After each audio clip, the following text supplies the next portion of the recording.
Okay, so let's talk about real quick how to set up our suturing board from a few things that I'm sure you have laying around the house. First thing you're gonna need are some large books or notebooks.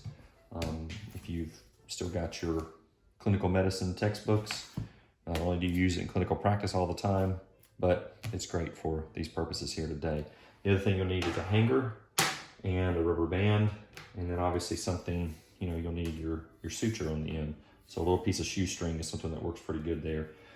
It's nice to also have maybe a piece of tape or something that indicates a separate suture side. So in other words, if the blue was the side with your needle on, then as you're practicing, you can realize, okay, I don't want to hold this suture right here because then I would be gripping the needle. So having something like this available with another color to help indicate one side versus the other. Some of the old sutures they used to have is it was a white piece of rope and half of it was dyed purple, which is also a great thing to do because it helps you when you see to square your knots, but pretty much any old string will do. And then as you get really good at it, you can buy just a spool of thread and cut off, a decent sized piece and then practice with a pair of surgical gloves doing your hand tying. So, but let's get all this stuff set up from the very beginning. So first thing I want to do is I want to bring in one notebook on this side because the idea here is that this hanger is going to be sitting here on one side of a notebook, and then we'll take this clinical medicine book and put it on the other side.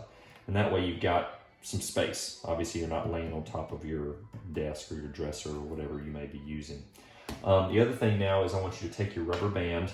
A little bit bigger of one is better, but if you only have a really short rubber band, that will work too.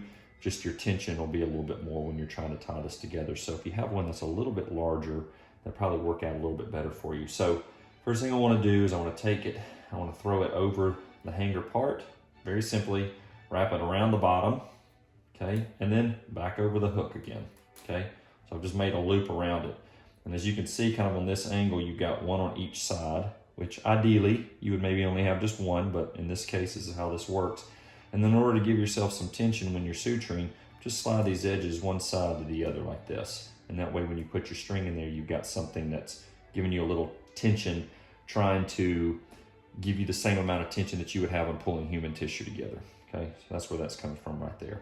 If you find out that as you're tensioning this wants to slide, which it can sometimes, then you just pretty much take a little piece of tape or something that you can tape here, then around the rubber band, and then back to the hanger again to kind of anchor it down. That's all. Shouldn't be too terribly difficult to figure out something like that. So now, got your hanger ready to go, or your patient is ready to be closed at this point. We'll lay our patient down, okay? Now we're gonna take another weighted book. So I'm gonna hold it in place, okay? That's going on this side. And then another textbook here, laying it on the other side, okay? And now my patient should be, for the most part, relatively stable. And now I'm ready to go. So I'm basically prepared at this point to do my suturing.